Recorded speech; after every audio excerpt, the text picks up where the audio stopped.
And I say we're going to take questions plural. Might just be a singular one.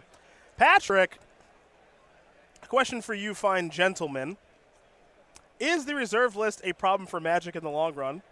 Will they ever find a loophole to help reprinting some of those cards?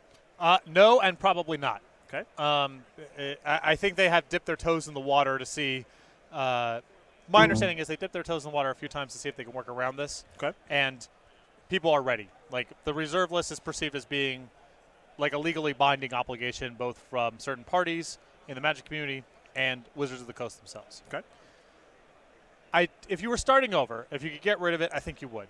Okay. I don't think it's the wisest thing. Although I was around during Chronicles. I played Magic at that time, and it was a major event in the Magic community of people's collections going from their earn images going from $5 to $50 to $2 overnight. Okay. So this idea that it came out of nowhere and is this artifact of a different time, that is nonsense. It mattered. It was motivated by real things. Okay.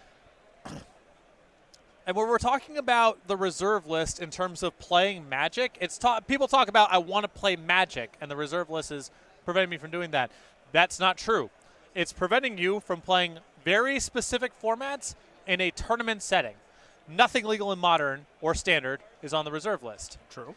And, little secret, people may be a little, if you're just playing at home with your friends, you can just write Underground Sea on the back of a right? Like, you don't, we're talking about a very narrow set of formats and playing the game in a tournament organized setting.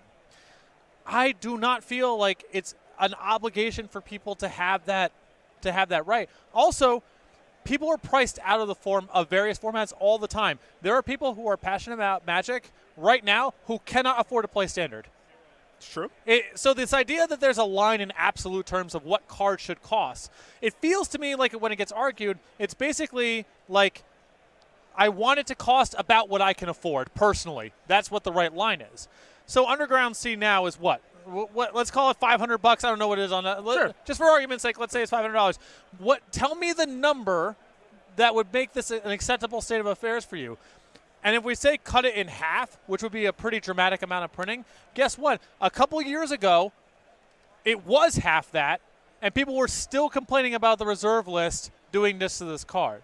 Okay. So it doesn't feel like the arguments are tethered to anything other than it's not tethered to here's the dollar amount that makes sense, right? Because it's different for everyone. Some people can afford $500 Underground Seas. Some people can't, but could afford $250 Underground Seas. And some people couldn't afford the card if it was $20. Sure. So we're not talking like there's some line in the sand where we're having a real conversation about what the dollar amount should be.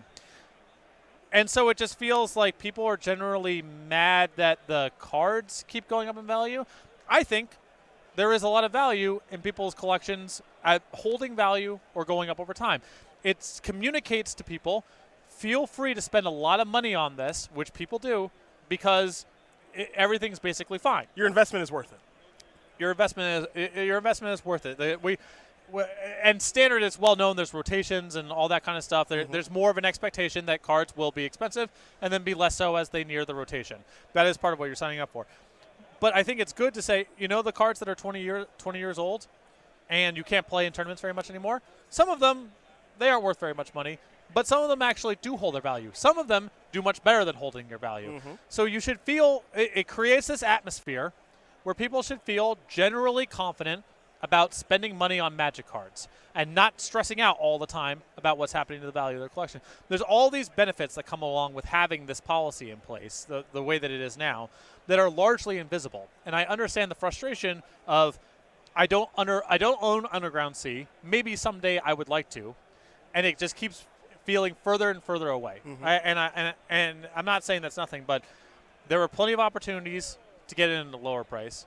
The price it is now will probably be lower than it will be somewhere else down the line. 2 or 3 years from now. And we're still talking about whether or not people can play Tournament Legacy. That's really a Tournament Vintage to whatever extent that even exists. Sure. I guess SCG Con, we're having a Vintage event, right? Good save. But we're not talking about all the Magic in the world. We're not talking about whether or not you can play casually. We're not talking if you can play the most supported competitive formats. And it's just weird to use this language of charity and obligation to describe what has always been a hobby for, on a global scale, very wealthy people. It's never, ever been cheap to play Magic.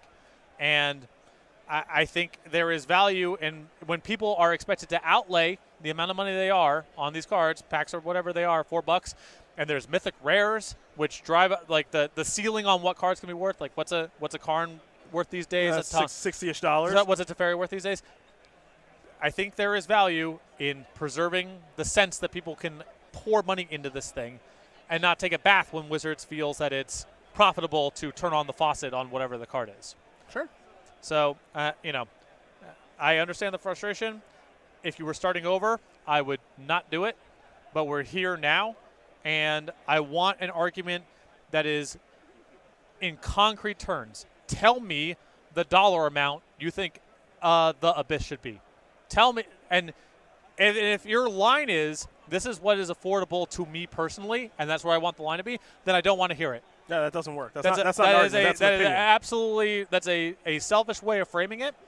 And most of the arguments I hear, not all, but most of them about getting rid of the reserve list or what cards should cost or if cards are too expensive, sound to me tied to someone's personal financial position and not this like greater sense of what the cost of cards are, what is the cost of this hobby, what is reasonable. It's never been reasonable. This is unreasonable. It is. Even the card. It's a piece of cardboard for what's the game tax on is $20. That's absurd. That's an absurd.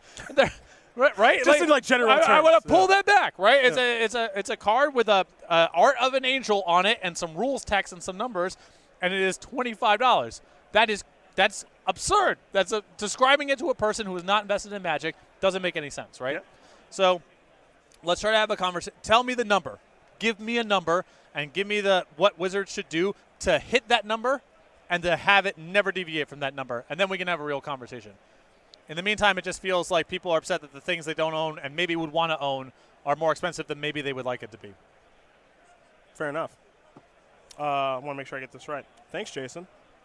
Thanks for the question. Appreciate it. That's my when the moat spike happened a couple of years ago. That's one of my favorite. That's my favorite. What's one of my favorite tweets by you ever? This piece of cardboard with game text that I play with my friends shouldn't cost $600. That's obscene. It should cost around $400. yeah. And it's like, don't tell me that moat should cost $400. You didn't. If you wanted a moat when it was $400, you could have did that. You didn't do it. You don't want to own a moat, and you never want to spend $400 on a card.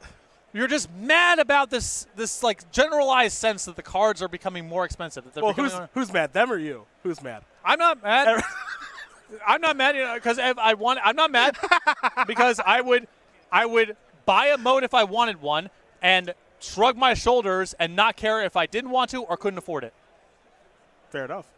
Because I can go to my store and draft for $15. I can hop on the Magic Online. I can play. Can you? I can play MTG Arena very soon for $0 or whatever the number is, right? Yep. If what you're interested in is actually playing Magic, there are ways to do it that are much cheaper than what we're talking about.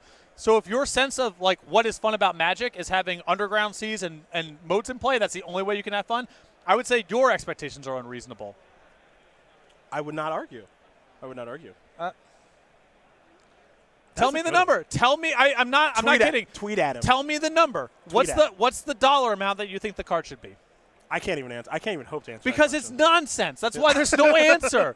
Because it's just what you think you can afford. Yeah. I could never tell you the answer to that question. Or it's some percentage, some arbitrary percentage points less than whatever it costs now. So it seems reasonable. All the cards should be free. That's a fine argument. That's a fine argument, but that's also different. We'll be out of jobs. All the cards should be free. I don't know if that's true. I'll be fine. And you know what? Even if the cards are free, free, people still need sleeves. You'll be fine too. UltimateGuard.com. Well, they might not need sleeves if they're not worth anything. Stop. They need sleeves. They want their deck to look nice. Next question. You sure? Yeah. Gotta go. All right, here we go. Colin Meehan.